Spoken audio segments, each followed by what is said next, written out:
Welcome to First Mover, your first look at today's global news headlines. I'm your host, Christine Lee, and joining me is my co-host, editor-at-large, Lawrence Lewitton. Lawrence, good to have you on the show. Good to see you. Happy Friday. Good.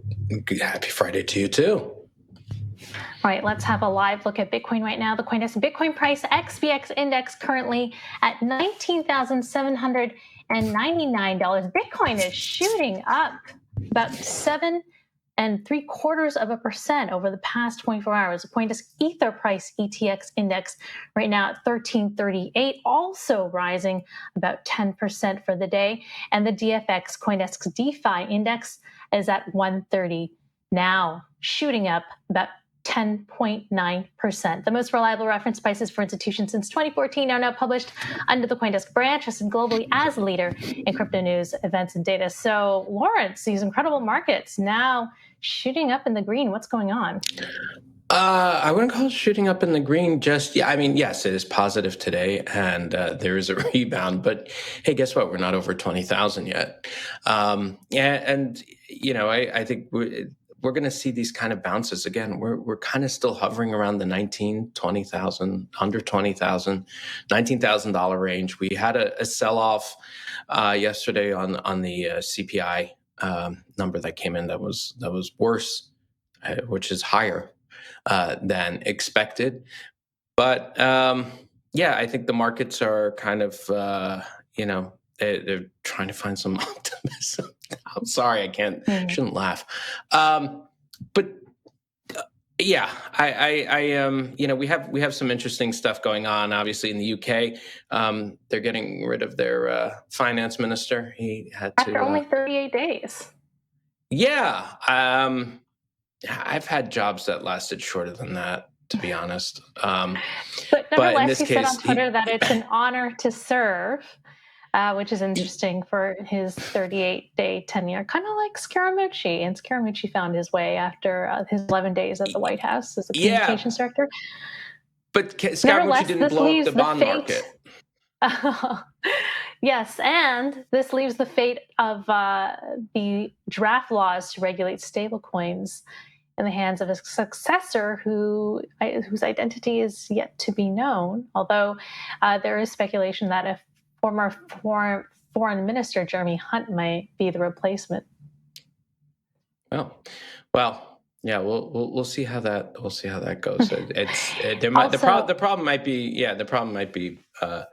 bigger than that. I don't want to point fingers just yet, but this was I would have to say that Truss's rollout of the budget was almost as bad as the rollout of New Coke.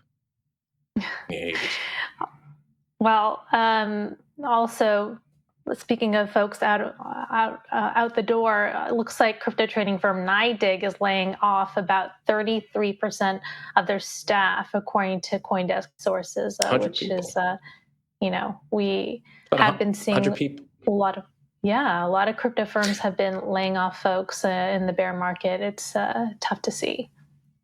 It's 100 people that got laid off from NYDIG, which is like, first of all, I didn't know they had 300 people working. That's a lot of people. But it also shows that it shows the amount of irrational exuberance that happened during the run up to 68,000, if you will, and all the hiring that happened. And this, I think the Super Bowl was the high point in the economy of crypto. That should have been the first signal that things were going to go bad. So. And WisdomTree's spot Bitcoin ETF was rejected by the SEC this week. It happened on the same day that Grayscale filed a legal brief against the U.S. regulator, calling the rejection of their own spot Bitcoin ETF, quote, arbitrary, capricious, and discriminatory. Folks, note that Grayscale is a sister company of CoinDesk under the DCG umbrella. But joining us now is Will Peck. He's the head of digital assets at asset manager WisdomTree. to discuss further. Welcome, Will, to the show. So, I just want to mention the first Bitcoin ETF was filed in 2013 by, Gemini Crypto Exchange and the co-founders, Cameron and Tyler Winklevoss. And here we are in 2022, almost 10 years later, and this SEC still hasn't budged. So I guess my first question would be, what was the reason given by the SEC for rejecting this latest spot Bitcoin ETF application? And when filing the application in the first place, did you feel, was there something different that you felt that would have stood a shot at addressing the SEC's previous concerns, which have always been market manipulation in Bitcoin? Hey, Christine. Hey, Lawrence. Good to be with you guys today. Happy Friday. Very optimistic show you guys had this morning. But with regard to the rejection of our application at this point, the reasons given were pretty consistent with where they'd been before. Frankly, we're not really surprised in terms of the SEC's reasons given where they've been in the past and kind of their overall dialogue and posture with regarding to lots of other applicants. We thought we had some unique protections in there, kind of trying to bring some of the 1940 Act to this 33 Act spot product. But that wasn't, currently at this time enough to kind of get it over the line. I think it would have surprised a lot of people if it did, frankly. So, we have lots of good dialogue with the SEC. Unlike a lot of the other firms out there focused on this, we've got lots of other initiatives, both digital assets and otherwise. So we're constantly engaging productively with the regulators. And I think it'll just be, a matter of time and, maybe some stuff needs to happen in DC as we address this. And, obviously, Grayscale is, as you mentioned, filing their lawsuit. They filed a legal brief. So that's something that I think people are monitoring too. But, we actually just got another kind of digital related fund called the Wisdom Tree Short-Term Treasury Digital Fund, which is actually a 40 Act registered fund, the shares of which can be tokenized as a record, which is actually pretty interesting and novel and something we're very excited about, approved with the SEC. So we're engaging with them on lots of fronts, and we're going to keep working with them on the Bitcoin ETF as well. Right. That was the Wisdom Tree's first blockchain-enabled fund. What is that exactly? How does that work? Yeah, it's a great question. I mean, it's a 40 Act registered mutual fund, so that's the highest standards in terms of U.S. regulation for funds, and essentially the shares of which can be tokenized and held in a blockchain-based wallet. So for us, this is part of the kind of developing market infrastructure growing around, distributed ledger technology and blockchain. I think a lot of people, plenty of people who've been on the show have pointed out that it's really crypto is a remarkable technology in terms of peer-to-peer atomic settlement on a 24/7, 365 basis. So a lot of people clearly have been focused on that. A lot of the biggest firms on Wall Street have been doing more and more in terms of infrastructure here. So WTSY for us is a first step on this. It's been something we've been working on with the SEC and our partners, Securrency, State Street, and others for 2 years now. And it's a great milestone to get an approval. And it'll be first available through our own wallet application, Wisdom Tree Prime, which will allow people to hold digital assets, including crypto, but also these types of digital funds, all in the same infrastructure and interface, and kind of put investments at a closer connection to payments and savings. So it's something that we're going to be going into a broader beta later this fall, and customers will be able to sign up then. Yeah, it's interesting because a lot of crypto firms are just trying to find, and asset managers are just trying to find ways to let institutions get exposure to cryptocurrencies, given that the SEC has been so, hesitant to allow spot Bitcoin ETF. And I just want to bring around, you mentioned Grayscale. So that in their lawsuit, they're calling the SEC's rejection of their spot Bitcoin ETF application arbitrary, capricious, and discriminatory because they allow Bitcoin futures, and they seem to have something against the Bitcoin as an industry, they suggested. Do you agree? I don't want to speculate exactly kind of beyond what the SEC has said publicly. I think what is pretty clear is that the futures market is, a CME, or the CME futures, I should say, is overseen by the CFTC, and spot Bitcoin does not kind of presently have a quote like regulator that has direct oversight. Although spot exchanges are subject to lots of other regulations and oversight around AML and things like that. Even if like crypto per se is not necessarily overseen. So I think, there's some talk in DC about is CFTC going to take over some of this, and there seems to be, between the SEC and some other agencies, maybe some points that aren't like fully worked out yet. So, I won't kind of comment if I view it as capricious or not, but it I think it's just something that's going to be worth There's no monitoring and seeing intention how of this evolves. WisdomTree to join in a legal action at all? Absolutely not at this no. point.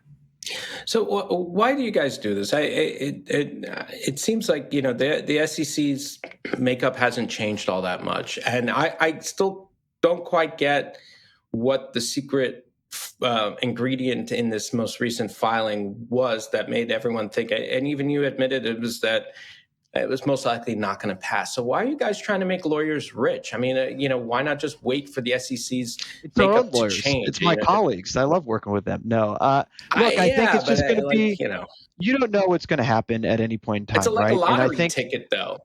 I don't know that it's a lottery ticket. I think you want to be engaging productively with regulators. So, like, for example, some of the protections that we put in place in ours, we had a bank custodian. We named US Bank as the custodian in our filing, and they actually got an OCC approval to custody Bitcoin prior to the OCC trying. Not, I won't say they shut it down, but they've been a little bit slower in terms of granting new, national charters in terms of custodying Bitcoin. So that's one example. There are other kind of disclosure protections and things like that that we've named in the filing that are on the first page that we thought were constructive. Now, clearly not a silver bullet. And I don't know that there's a silver bullet. So we put them into. Yep, go ahead. It seems that their biggest gripe here has nothing to do with issues of custodianship and what have you. It seems that I mean, at least from what I've heard, their big issues seem still to be uncertainty about the actual markets in which crypto trades. Yeah, it's a potential for market manipulation. Exactly. Right? And that's right. And I won't say that there's like a silver bullet to address that. Certainly WisdomTree or any individual firm is not going to be able to, I think, perfectly solve all of these concerns over time. I think the best we can do is just demonstrate how ETFs and ETPs work. For example, we have products in the European market, ETPs that track Bitcoin, and they work like we say they're going to work, right? They track closely to the underlying spot market. The market prices don't differentiate generally, trade in line. So that's exactly what you want to be seeing with these types of products, unlike some of the OTC traded trusts, right? Which, I don't know what GPT's discount is to NAV today, but like it's pretty bad, I think.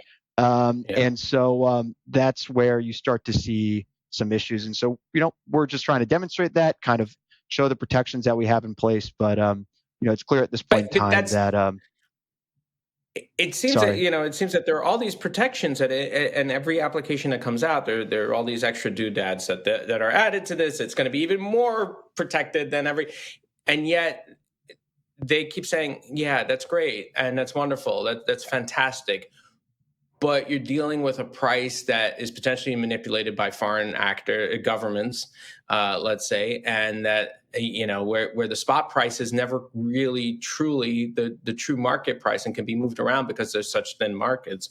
And I don't know how you guys can go out and address that just yet. I mean, maybe the real issue isn't what extra things you add to the ETF so much it is to try and force the exchanges to clean up their acts. Exchanges to clean up their act. I don't know if even that's necessarily what it is. I mean, like I said at the front, some of this will be dependent on how things evolve in DC. We're one member of kind of a broader ecosystem here, and then you definitely want to stay engaged and part of this. So like I said, don't view it as a silver bullet by any means. It's us kind of continuing to be engaged on it, and we will be engaged on it in the future, as I'm sure will plenty of other firms. So if I had a magical answer in terms of this, I'd be a very rich man. I don't at this point in time. So I think it's going to be continuing to engage on it and working productively with the ecosystem and the regulators. That's kind of the best I can say. Do you think the Bitcoin futures markets are any safer than what a spot Bitcoin ETF market would be like? Well, I mean, safer is kind of the Bitcoin futures market is kind of derived, right? It's a cash settled futures. It's derived by, I think the CF benchmark rate is like 5 underlying exchanges. So there is definitely a connection there. And I understand that's when Grayscale is kind of pointing out that that difference or maybe not a difference between those two and why there's issues. But I think what is true is that the CME futures market is overseen by CFTC. They do have a surveillance sharing agreement in place with other exchanges and should be able to monitor any sort of kind of market manipulation stuff. And so that seems to be where it is today. I think you guys have probably spoken to a lot of people, and it seems like we're kind of Sisyphus pushing the rock up the hill in some regard. But that's regulated financial services in some way, and you're working with regulators trying to get it done, and then it's gradually, and then you'll make progress and things will happen and move more quickly. So we're not losing faith over this. I know everyone's kind of really hoping that it'll happen tomorrow, and it seems like it's not going to happen tomorrow or next month, and it could take a bit of time. And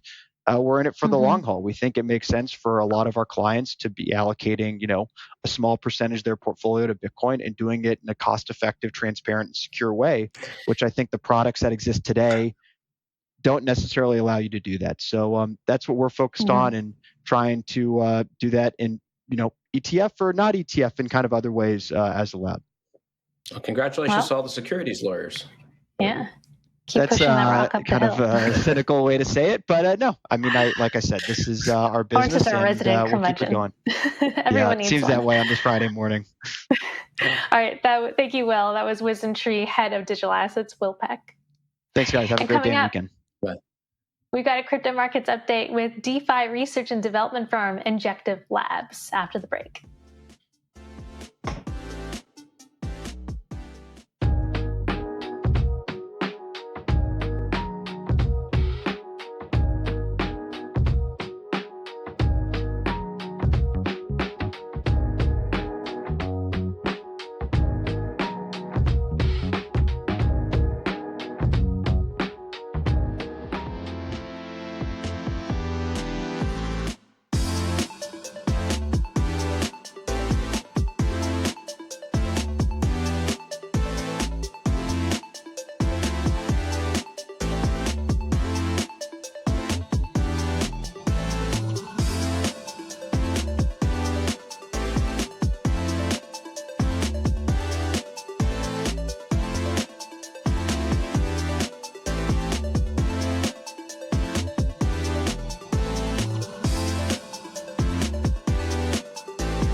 A sea of green today in the traditional markets and crypto markets. The CoinDesk Bitcoin price XVX index currently at $19,764. Bitcoin shooting up about over 8%. The CoinDesk Ether price ETX index at 1336, also rising over 10%. And the DFX CoinDesk DeFi index at 131, over 11%.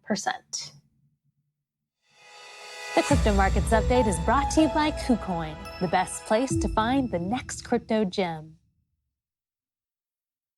Joining us now to discuss the crypto markets is Eric Chen. He's CEO and co-founder at DeFi research and development firm Injective Labs. Welcome, Eric. Hey, thanks so much for having me. Glad you're here with us. So, of course, we had this big rally in crypto overnight.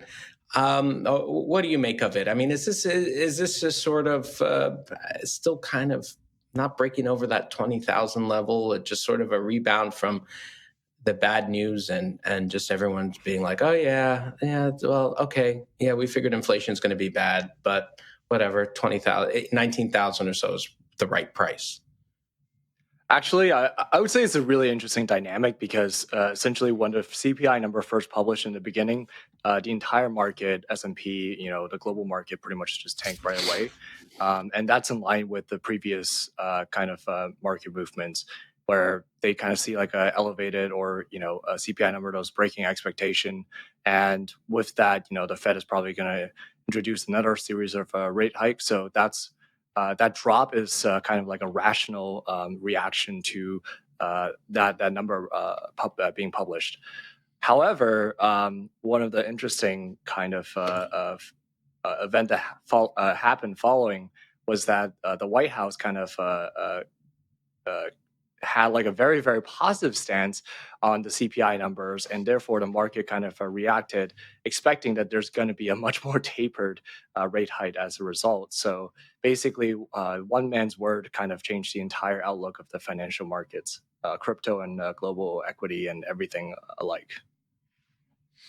Yeah, and so I mean, personally, where do you see things going over the next few weeks? I mean, do you think that where do you fall on that? I don't know. I would say that certainly, like this is one of the few things where like the kind of historical trend has been slightly broken, and maybe like the Federal Reserve kind of acts idiosyncratically from the opinion of the executive branch, and the market sharp reverts. But I would say one thing is that volatility, and especially volatility at this level, is pretty much rent extraction for those who hold like a fundamental value or belief. All right. Well, at least you're honest, Eric. So you work closely with DeFi, with Injective Protocol, which is a layer one blockchain that operates interoperability across smart contract platforms. So, we have been seeing a lot of hacks. October has become the worst month for crypto hacks, with the 2 weeks left to go. So I wonder, has there been an impact on DeFi from all these exploits? I would say like we have to be very, very careful in terms of discerning what type of hack it is. There are basically two major events. Number one is the BNB chain hack. The number two is the recent fresh off Mango Markets hack. And Mango Market is actually more of a kind of a risk parameter or protocol design stress test. And Mango Market certainly failed against a stress test for a few more of expected design choices. Whereas the BNB hack is certainly a misimplementation or basically a very, very fundamental like cryptographic exploit. So I would say that both of them are BNB chain exploit is certainly a lot less expected compared to the Mango Market hack, but it's very important for everyone to kind of understand why the hack happened and to evaluate, any type of DeFi protocol or DeFi project that are utilizing and whether they share those kind of optimistic assumptions when it comes to risk management and risk control. Mm-hmm. And looking at DeFi activity right now, what kind of volumes are you seeing? Are people still interested? What opportunities do you see? I think like at the current environment, like the rest of the market, the utility and kind of like some of the core benchmarks for traditional DeFi platforms has certainly tapered down, especially a lot of the TVL or a lot of the activity during the bull run was certainly heavily incentivized by different types of protocol incentive mechanisms or just by opportunistic kind of value extraction. So therefore, when all the incentives went down by along with the market by 50 or 60% plus, then this also means that the incentivized kind of activity is also going down accordingly. But that being said, I've never seen so much development activity. I've never seen so much true fundamental design and also innovation and breakthrough within the space. And I'm really looking forward to, much more kind of real DeFi protocols generating, very sustainable and very realistic yield that can, really earn the broad consumer-based trust. All right, Eric, we'll end it there. Thanks for joining us. That was Injective Labs co-founder Eric Chen. Thank you so much for having me. All right. And coming up, we've got a Canadian startup, Stablecorp, working on cross-border payments, and checking in with CoinDesk Global Policy and Regulation Managing Editor, Nick Day.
Welcome back. A Canadian company wants to give users and investors a bank-like experience without the need for a bank. Stablecorp Inc., a fintech firm using bank-grade blockchain technology, was founded by 3iQ, Canada's largest crypto asset manager.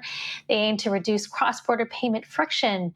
And joining us now is Stablecorp's CEO, Alex McDougall, who will also be speaking at Ideas 2022 by CoinDesk next week, October 18th and 19th in New York City.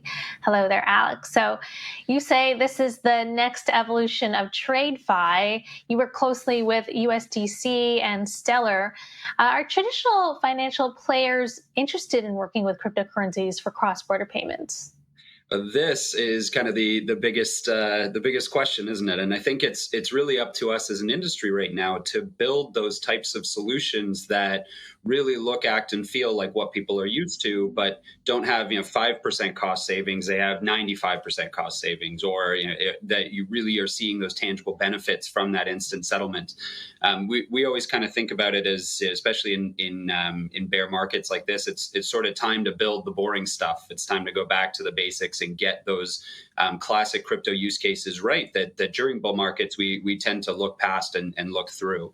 So we built a suite of infrastructure really focused around regulatory compliance, focused around seamless front ends, really focusing on helping those big chunky value propositions that are traditionally trapped in bank friction. So the talk I'm doing at CoinDesk Ideas is all around this idea of monetizing the friction tax in banking.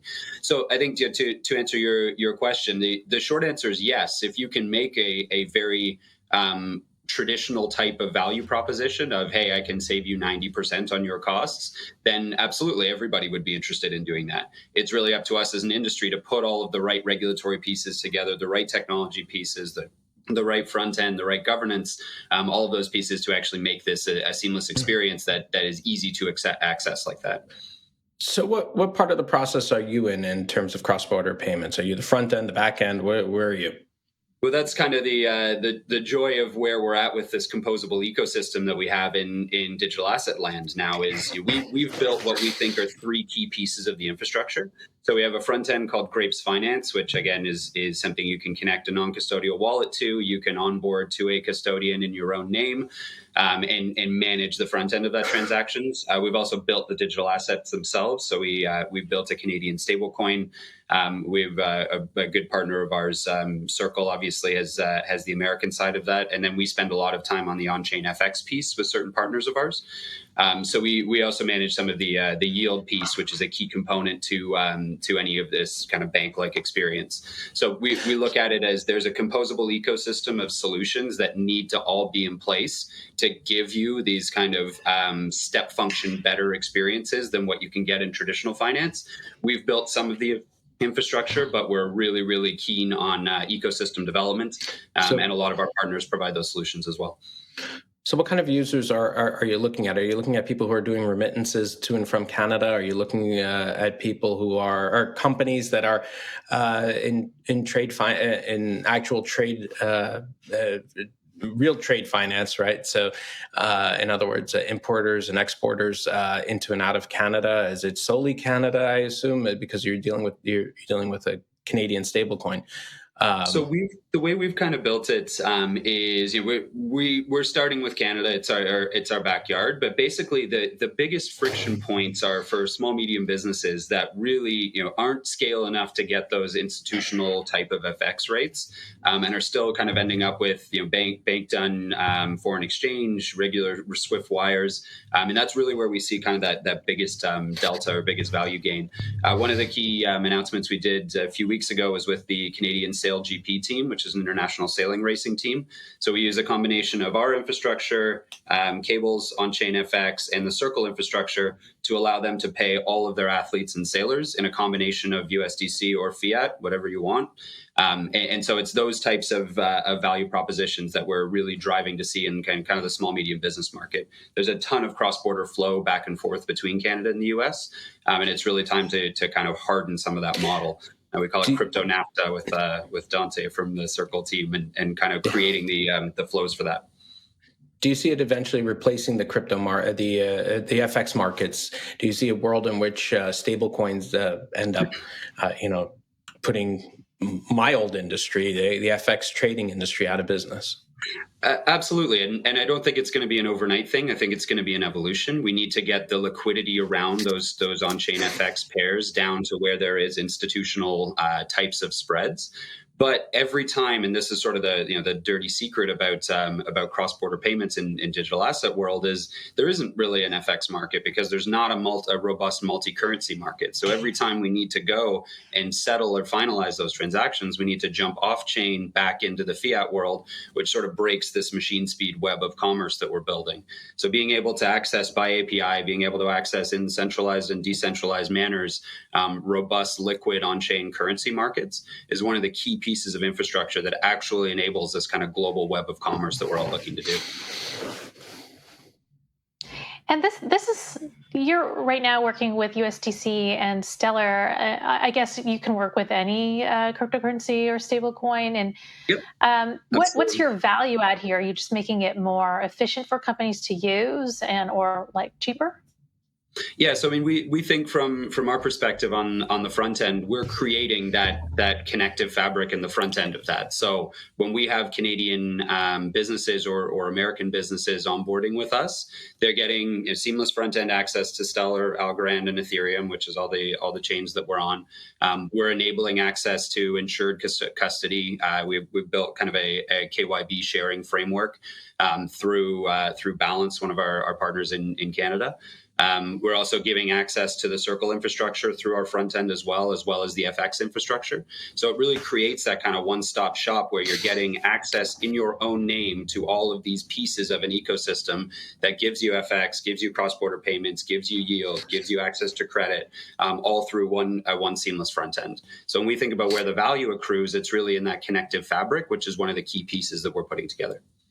You know, Alex, it's really hard to put a stable coin on a coffee mug, but here's my Canadian dollar Nice. coffee mug. Has to be. It's going to be King Charles soon. Soon enough. Yeah. All right. Well, Alex, really looking forward to seeing you at Ideas next week. Folks, it's not too late to get your ticket. CoinDesk.com/ideas, happening October 18th to 19th in New York City at Spring Studios. That was Stablecorp CEO Alex McDougall, who will be joining us there Tuesday and Wednesday. All right, time to check in with CoinDesk Global Policy and Regulation. The State of Crypto is presented by Tron, connecting the world to the power of cryptocurrency. And it's time to check in with CoinDesk Global Policy and Regulation Managing Editor Nick Day, who's also the editor of CoinDesk State of Crypto newsletter. Good morning, Nick. Good morning.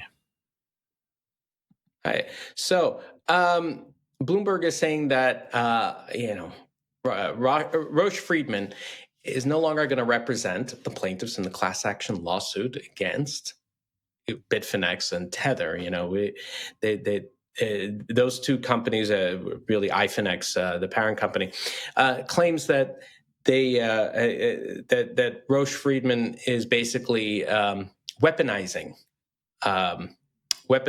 the legal structure to force these two companies into revealing their secrets. So can you talk a little bit more about that?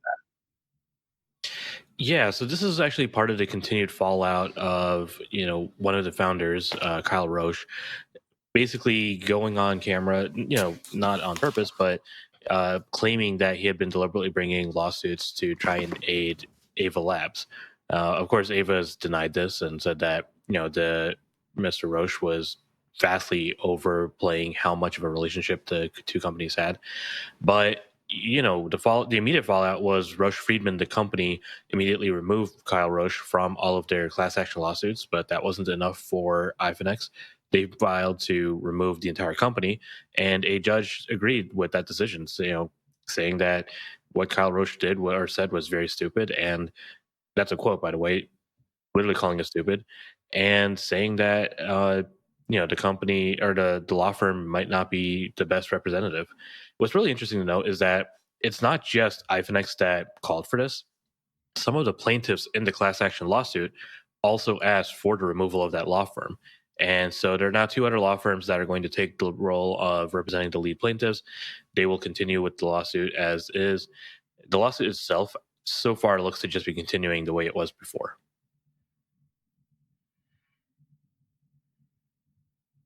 All right. Well, interesting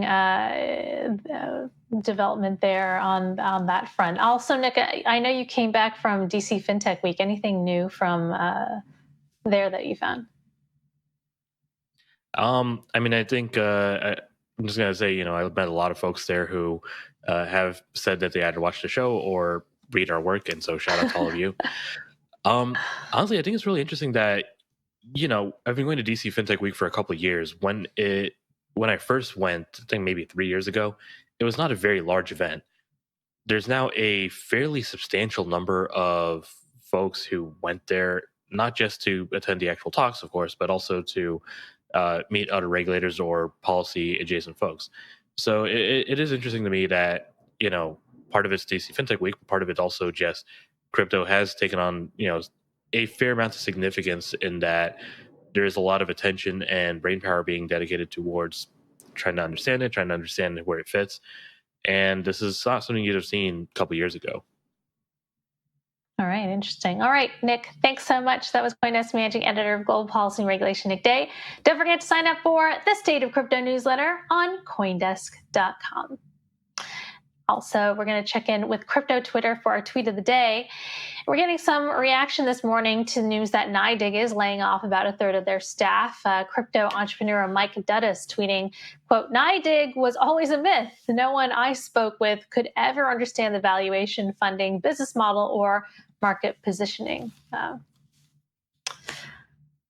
Interesting there. Lawrence, I'd never been able to speak with NYDIG. I don't think they ever came on the show, but best of luck to them. That's it for First Mover. Thank you, Lawrence. I'm your host, Christine Lee. Don't forget to vote for 2022's most influential in crypto. CoinDesk's poll closes on October the 24th. Cast your vote at coindesk.com/vote2022. And the most influential, they could be good, they could be bad. They could, they just have to be influential. Meantime, check out the hash coming at you at noon. Yeah, like Do Kwon, he was there last year. Check out the hash at noon Eastern, and we've got all about Bitcoin at 3 o'clock. You're watching CoinDesk TV. And also next up, stay tuned for the daily forecast to see what's happening in the Asia crypto markets. Warnings about the state of the world's economy are everywhere. Inflation, interest rates, energy prices, war, it is all around us. But could financial technology be just one of the keys to helping us get out of this? You don't need to look far to see the sort of trouble that we're in, but warnings don't come much bigger than those from the International Monetary Fund. The IMF has just downgraded its forecast for global growth in 2023, and Europe is now expected to be the worst performing region in the world. According to the IMF's latest report, for many in the Eurozone, next year will likely feel like a recession. Inflation is at record levels there, now its highest since records began in 1997, and sell-offs have smashed stock markets right across the region. The pan-European Euronext exchange is down 17% year to date, for instance. Meanwhile, fintech has become an increasingly vital part of the European economy. A report by Deloitte for the EU in 2019 called the sector's growth unprecedented. The pandemic fueled that boom further, but things have since changed. In its latest report on European fintech, Finch Capital has a stark warning. Cooling and consolidation should be expected in the years to come, it says. And that includes crypto and blockchain. Now, we spoke to one of the authors of the report, Aman Gahey, earlier to get the lowdown on both the bad and the good. He said the key takeaway from this report is that there's going to be less money coming in to fintech. Valuations have obviously come down fairly drastically in the last kind of 6 months. More importantly, kind of funding rounds have also fallen from a deal size perspective. We're seeing about 30 to 50% fewer deal volume amounts across the sector. And what was probably most surprising to us was the amount of fintech startups that were created actually peaked in 2018 and have declined by over 80%. And what all this means, I think, for the sector is there's some murky waters ahead, but the amount of capital that is in the market with investors like us and others would probably make for a softer landing than one would imagine. We expect maybe the return to a new normal levels of 2018-19 in the upcoming kind of 12 to 18 months. So where does blockchain and Web3 fit into that? The blockchain and Web3 sectors are fairly early stage sectors in fintech. I think there are not kind of many mature companies in that sector. And in general, what we're seeing is the early stage sectors are not that affected by kind of the latest turns, but the other sectors have taken a hit. So in general, you're seeing the later stage, more mature companies that raised at, kind of, let's call it crazy valuations compared to today, being more affected by the macroeconomic kind of downturn as opposed to early stage companies where I think investors who still have a lot of capital to deploy are willing to be a little bit more patient and see how that matures. It's not all bad news though, as some analysts like Marcus Thielen of Matrixport have told Forecast we might be near the bottom of crypto markets. So, is there at least some room for optimism in the sector? Finch's report reckons there is. What's interesting is if you look back to maybe the last tech-influenced downturn, so to speak, in 2001, and more from a fund perspective, the best performing funds were the funds that deployed in 2001 and 2002 across the board. And it is a function of this is a great time to be investing. That doesn't mean it's easy to invest, but it is a great time to be investing because historically it has been proven that the valuations you come in at, the entry multiples you come in at, have a direct impact on the future outcome of you as an investor. So if I was an investor and if I had capital, I'd be in a pretty happy place right now. Where the hairy situation is people who have invested maybe in the last year or 2 years, how do they readjust their portfolios to the valuation adjustments that have happened in the public markets and how they reflect in the private markets? So what then about the long-term sustainability of all of this? You will see, regardless of which sector, whether it's blockchain, crypto, or payments, that people want to understand how this business with a little bit of capital can be self-sustaining. And so that will be an important check for these companies in the blockchain crypto space that maybe didn't have to adhere to those principles last year, whether they can prove to investors that with a small raise or with kind of minimal amount of capital, they're able to build profitable, efficient business models. That was Aman Gahey from Finch Capital talking to us earlier. Now, crypto markets have, of course, also been hit hard over the last year, with trillions of dollars wiped out from market capitalization.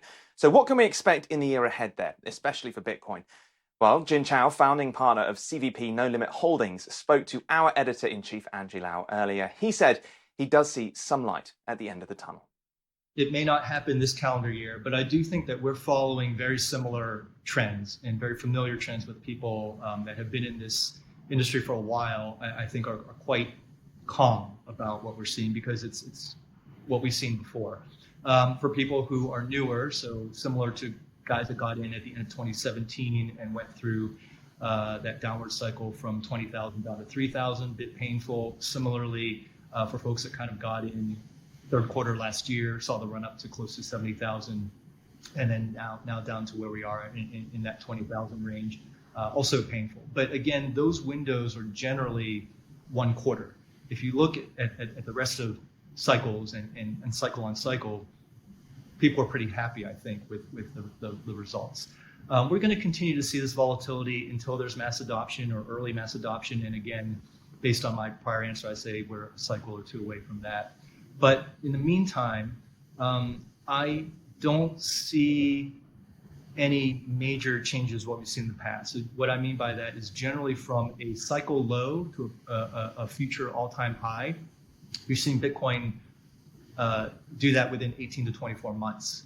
And so depending on where you think the low is, if you think mid-June or this past June at 17.7 was our low, then I would argue we'll see another all-time high late next year, early into 2024, if prior patterns hold. And it could get a little extended because of the overall macro environment we're in, but I don't see anything that would completely break this pattern that would say, okay, we're not going to see another all-time high for 5 years. I don't think that. It sounds like patience really could be a virtue then for any of us holding Bitcoin right now, doesn't it? All right, that's it from us. Like and subscribe to this video for more content like it, and let us know your thoughts on what's happening in the comments.